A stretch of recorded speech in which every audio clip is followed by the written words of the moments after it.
So good morning all. इस video में हम देखने वाले हैं कुछ और इम्पोर्टेंट एसक्यूएल से रिलेटेड क्वेरीज जो इंटरव्यूज में आपसे फ्रिक्वेंटली डिस्कस की जाती हैं। सो स्टार्ट करते हैं। Display the nth highest salary and name of the employees who is taking that salary. तो लास्ट जब हमने पार्ट 1 देखा था उसमें एक क्वेरीज देखी थी कि किस तरीके से हम nth हाईएस्ट सैलरी निकालते हैं। लेकिन जब आपसे ये भी अगर आपसे पूछा जाए कि किस एम्प्लॉयज को वो सैलरी मिलती है या कितने एम्प्लॉयज को वो second highest, fifth highest, nth highest salary मिलती है, तो क्वेरी थोड़ी सी और लॉजिकल बन जाती है। तो इसको हम अब डिटेल से समझते हैं कि कैसे इस क्वेरीज को हम सॉल्व करेंगे, राइट। तो ये इसका सॉल्यूशन है। उसके सॉल्यूशन को पहले समझने के पहले हम एक देखते हैं कि हमारे पास सपोज एक टेबल है। उस टेबल्स में हमारे पास एम्प्लॉय एक टेबल है और उस टेबल्स में कुछ रिकॉर्ड्स हैं, राइट। तो लास्ट टाइम पे हमने एक डिस्कस किया था कि एक रो नम एक कॉलम होता है, लॉजिकल कॉलम होता है, जो क्या करता है, जब भी कोई रिकॉर्ड या कोई क्वेरीज का रिजल्ट रिट्रीव होता है उसके साथ एक सीरियल नंबर एसोसिएट हो जाता है, जिसको हम यूज करते थे nth रिकॉर्ड को, nth वैल्यूज को फाइंड करने के लिए, nth रिकॉर्ड को फाइंड करने के लिए, राइट। तो उसी लॉजिक का हम यहाँ पे यूज करने वाले हैं।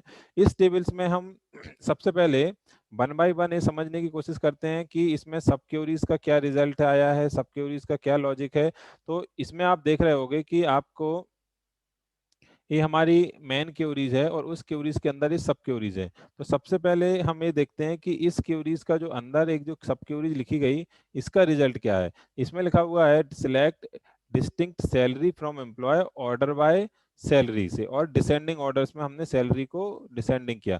तो अगर हम इस टेबल्स को देखें जो हमारे स्क्रीन पे है, इसका कुछ इस तरीके से आउटपुट आएगा। सब क्वेरीज का 24, 24 के बाद अपना 17,000, उसके बाद 16,000, 15,000 और आई थिंक 9,000, ये कुछ आ गया इसका रिजल्ट। जो इस सब क्यूरीज है, इसका रिजल्ट आप देखोगे कि इस तरीके से एक हमारी टेबल्स में आएगा। इसमें क्या किया, असेंडिंग ऑर्डर में किया, सैलरी के बेस पे किया, और हमने क्या निकाला, डिस्टिंक्ट निकाला। तो जो यहाँ पे 17 टू टाइम्स था, अब वो क्या रहेगा, केवल एक ही बार आएगा इस हमारे इस रिजल्टेंट टेबल्स में। अब हमने उसके बाद क्या करना चाहा, जैसे ही ये हमारा रिजल्ट आएगा तो आप देखोगे कि इसके साथ हमने तब भी बात की थी कि इसके साथ एक कॉलम एसोसिएट हो जाता है, जो होता है हमारा एक कॉलम इसके साथ, एक जस्ट एक सेकंड इसको,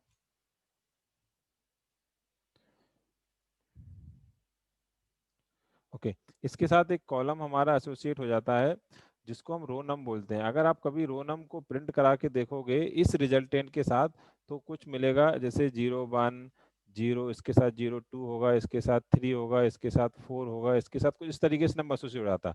तो हमने यहाँ पे क्या किया, इस पूरी सब जो एक हमारी सब क्वेरीज है, इसके अंदर हमने अब सैलरीज को रिट्रीव किया। और किसकी सैलरी रिट्रीव किया, जो n+1 है। अगर n है यहाँ पे हम 4 ले लेते हैं, एन अगर हम 4 ले लेते हैं तो 4+1 5, 5 में से देखेंगे 1 2 3 4 5, 5 लेस देन मतलब 4, ए वाले रो हमारा, इतनी रो हमारी रिट्रीव होके आएंगी। इसमें से कितनी रो निकल के आएंगी, 24 आएगा, 17 आएगा, 16 आएगा और 15 आएगा, क्योंकि ये लेस देन को चेक करने वाला है। तो ये हमारा रिजल्ट हुआ किसका, इस पहली सब क्वेरीज का, इतने का। और उस सब क्वेरी में से हमने माइनस का ऑपरेटर का यूज किया, माइनस की उसका यूज किया और एन को माइनस किया। तो ऑब्वियसली इसका भी रिजल्ट क्या आएगा, इसमें से जब हम माइनस करेंगे तो हमारा कुछ इस तरीके से रिजल्ट आएगा। इसमें से 24 17 16 हमने माइनस किया तो हमारा आ गया क्या, 15,000। हमारी जो फाइनल सैलरी हुई वो हमारी कौन सी सैलरी थी, fourth fifth highest, 1 2 3 4 fourth highest salary हुई, क्योंकि हमने एन यहाँ पे फोर्थ लिया था। तो 15 आ गया। अब हमें ये देखना था कि उसके करस्पॉन्डिंग एम्प्लॉय का नेम क्या है। तो हमने फिर इसको एक इन में लिया। इनका कॉन्सेप्ट क्या होता था, अगर इसको देखें तो इस पूरी सब क्यूरीज का रिजल्ट आने वाला है 15,000। तो इस पूरा इनमें आया 15,000। इसका मतलब ये हुआ कि जिस जिसकी सैलरी भी 15,000 है, उन सबके नेम रिट्रीव करना है।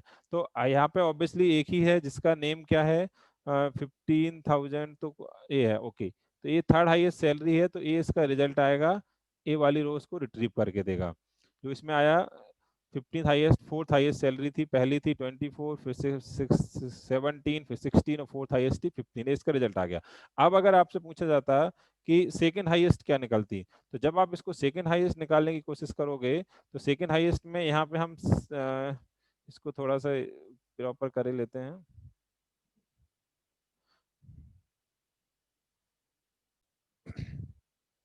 तो यहाँ पे हम देखने वाले थे कि अगर हम सेकंड हाईएस्ट का नंबर लेंगे तो n इक्वल टू 2 लेते हैं, तो 2 प्लस 1 3, तीन रो इधर आएंगी। सबसे पहले तीन लेस देन करेगा तो ऑब्वियसली दो रो आएंगी। पहली रो नंबर जिसका रो नंबर 0 1 था और जिसका रो नंबर 2 है, देन उसमें से हमने n इक्वल टू 2 माइनस किया, मतलब 0 1 को माइनस किया, तो टोटल अल्टीमेट हमारे पास आ जाएगी सेकंड हाईएस्ट सैलरी जो हमारी है 17।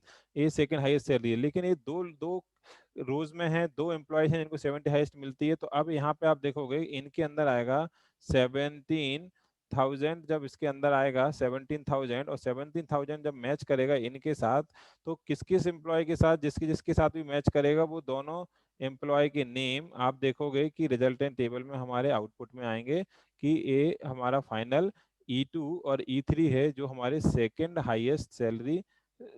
हाईएस्ट सैलरी लेते हैं, राइट।